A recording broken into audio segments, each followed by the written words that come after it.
There once was a girl named Lira, born in a village cradled by mountains and wrapped in mist.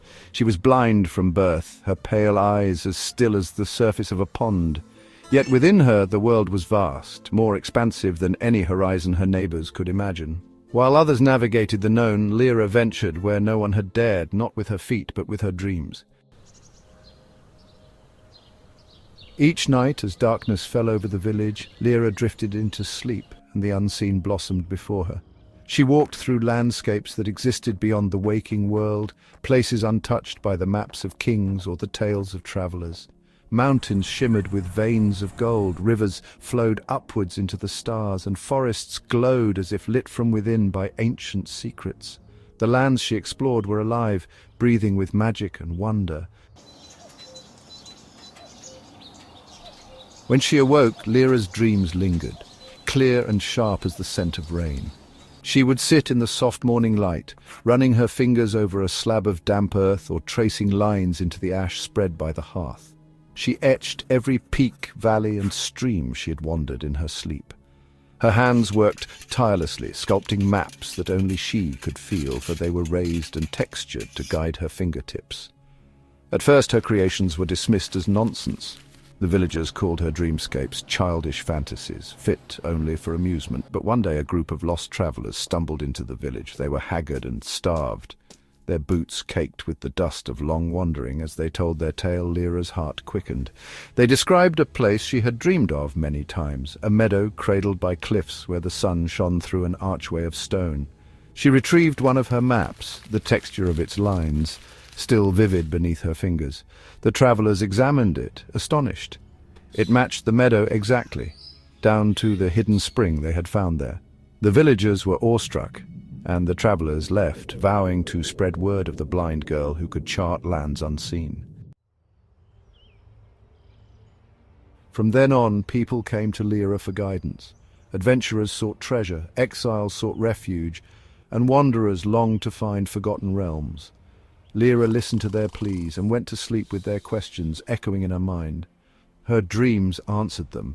She charted secret caves where ancient ruins whispered of lost civilizations, forests where rare herbs grew in abundance, and islands hidden by storms where strange creatures dwelled. Yet her gift was not without peril. Lira soon discovered that the dreamlands held more than beauty. There were places steeped in shadow, where the air was thick with dread. Once she dreamed of a vast chasm, its edges lined with jagged black stone. From the depths came a sound, a deep, resonant hum that made her heart race. She woke trembling and marked the chasm on her map with a warning: "Do not tread here." As Lyra's fame grew, so too did the demands on her gift. One night, a mysterious nobleman arrived, his carriage adorned with black banners. He had heard of her talents and sought her aid in finding a city of legend, one said to grant unimaginable power to those who entered it. Lira, sensing the greed in his voice, refused, but the nobleman was insistent. He offered gold, jewels and titles, all of which Lira declined.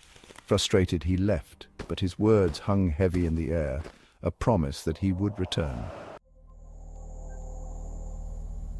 That night her dreams turned dark. The city of power revealed itself to her.